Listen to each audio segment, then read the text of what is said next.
Shalom, salam damai sejahtera bagi kita semua. Saudara-saudari yang terkasih di dalam nama Tuhan Yesus Kristus, firman Tuhan yang jadi bahan renungan kita pada hari ini diambil dari Ibrani 5 ayat yang ke-5 sampai dengan ayat yang ke-10, berkata demikian. Demikian pula Kristus tidak memuliakan dirinya sendiri dengan menjadi imam besar, tetapi dimuliakan oleh Dia yang berfirman kepadanya, "Anakku, engkau telah kuperanakkan pada hari ini." Sebagaimana firman-Nya dalam suatu nas lain, "Engkau adalah imam untuk selama-lamanya, menurut peraturan Melkisedek."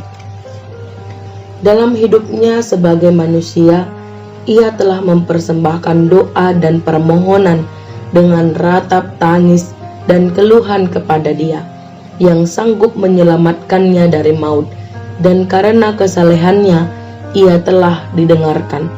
Dan sekalipun Ia adalah anak, Ia telah belajar menjadi taat dari apa yang telah dideritanya, dan sesudah Ia mencapai kesempurnaannya, Ia menjadi pokok keselamatan yang abadi bagi semua orang yang taat kepadanya, dan Ia dipanggil menjadi imam besar oleh Allah menurut peraturan Melkisedek. Amin. Sedemikian jauh firman Tuhan yang jadi renungan kita pada minggu ini. Saudara-saudari yang terkasih di dalam nama Tuhan Yesus Kristus, di seluruh dunia kuda Arab sangat terkenal sebagai kuda kelas wahid atau kuda kelas 1. Oleh karena itu, peternakan kuda Arab merupakan suatu usaha besar yang harus diusahakan dengan modal yang besar pula. Dan untuk mendapatkan bibit-bibit unggul dari kuda-kuda Arab ini, diperlukan sebuah penanganan yang berbeda dengan kuda-kuda yang lain. Kuda ini dikumpulkan dalam sebuah kandang yang khusus. Kemudian selama 3 hari 3 malam, kuda-kuda itu sama sekali tidak diberi makan dan tidak diberi minum. Tentu saja seperti yang kita duga, kuda-kuda itu menjadi gelisah karena mereka lapar dan dahaga. Di luar kandang ada gembala kuda yang sudah siap menanti mereka. Mereka biasanya memberikan aba-aba tertentu kepada kuda-kuda asuhannya dengan memakai semacam trompet tanduk. Misalnya, bunyi tertentu merupakan kode untuk para kuda pulang kandang, dan bunyi yang melengking itu untuk kuda keluar kandang. Setelah 3 hari berlalu, pintu kandang itu kemudian dibuka, dan dalam jarak kurang lebih 500 meter, para gembala kuda sudah menyediakan rumput yang hijau dan air yang segar. Tentu saja, kuda-kuda yang sangat lapar dan sangat haus itu segera berlari menuju makanan dan minuman yang tersedia. Tetapi ketika mereka sedang berlari, terdengarlah suara trompet gembala yang memberikan aba-aba untuk kembali ke kandang. Sebenarnya trompet itu sudah terbiasa didengar oleh kuda, dan mereka tahu itu adalah kode untuk pulang ke kandang. Dan dalam keadaan yang wajar, biasanya kuda-kuda itu pasti akan patuh, taat kepada gembalanya. Tapi berbeda situasinya pada saat itu. Ketika ada rasa lapar yang luar biasa, haus yang luar biasa, ketika mereka mendengar aba-aba kembali ke kandang, sebagian besar kuda tidak menaatinya. Mereka langsung lari berlompatan menuju rumput dan air yang sudah disediakan.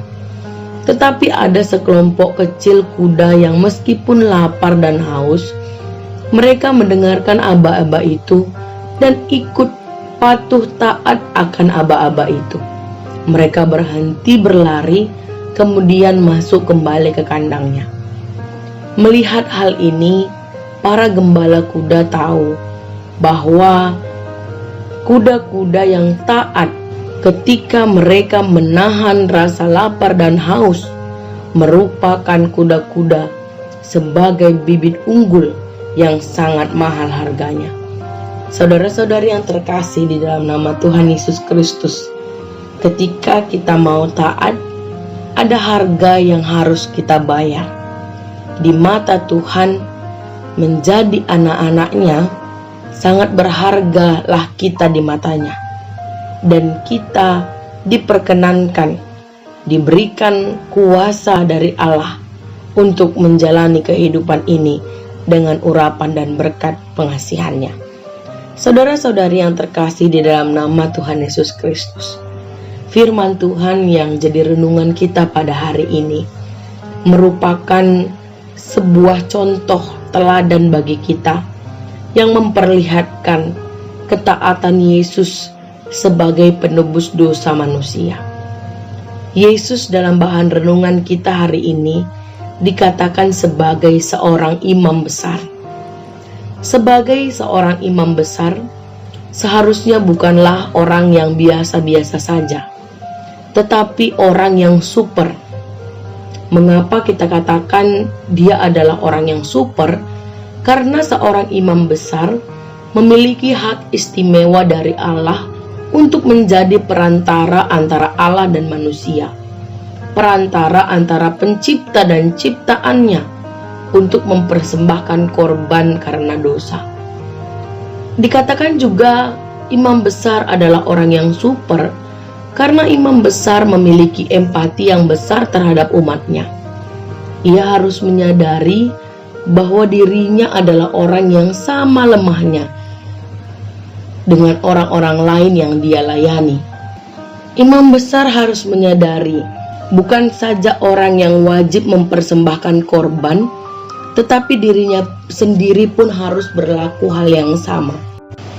Namun sebagai imam besar, dia bisa melakukannya sendiri tanpa perantara orang lain. Sedangkan orang lain hanya bisa dilakukan oleh imam yang tertinggi. Itu pun hanya sekali dalam setahun, ketika imam besar memasuki tempat ibadah, tempat maha kudus di bait Allah, untuk mempersembahkan korban perdamaian untuk dosa seluruh umat manusia, termasuk dirinya. Dan imam besar bukanlah jabatan yang bisa dikejar, layaknya jenjang kepangkatan, layaknya jabatan duniawi. Karena orang dapat menjadi imam besar hanya karena dipanggil oleh Allah sendiri, seperti yang terjadi pada seorang Harun. Dan setiap masa hanyalah satu imam besar atau imam yang tertinggi. Jika ada lebih dari satu, maka itu merupakan bentuk pelecehan ataupun konspirasi politik manusia, dan bukan karena Allah yang memilih dia, sama seperti yang terjadi pada imam besar Hanas dan Kayafas. Dalam suatu masa ada dua kepemimpinan imam besar. Untuk itu seharusnya tidak ada ruang bagi imam besar untuk mengambil kehormatan itu bagi dirinya sendiri. Tuntutan yang serupa itu juga dikenalkan kepada Kristus ketika ia didaulat menjadi imam besar agung. Sesungguhnya Kristus memenuhi dua syarat utama menjadi imam besar. Yang pertama, sebagai imam besar agung atas permuliaan sendiri, tetapi ia dipilih karena perkenan ilahi. Dikatakan dalam renungan kita, "Anakku engkau telah kuperanakkan pada hari ini. Engkau adalah imam untuk selama-lamanya menurut peraturan Melkisedek."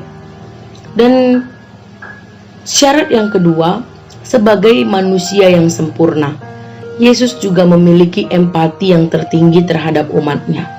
Sekalipun dia adalah anak Allah, ia juga telah belajar menjadi taat untuk memenuhi tugasnya, meskipun harus penuh dengan penderitaan. Kristus adalah imam yang berempati. Ia mengerti, mengalami sendiri pergumulan umatnya.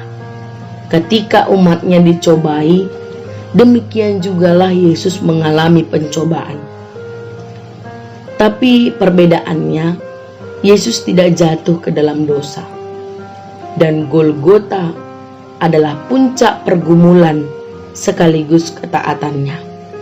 Inilah keunggulan imam besar. Ketika Yesus melebihi Imam Harun dan Lewi, sebab ia tidak pernah menyimpang dari kehendak Allah.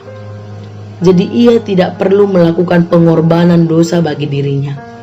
Justru ia menjadi korban penghapus dosa manusia seluruhnya di dunia ini. Yesus merupakan teladan kesempurnaan bagi ketaatan.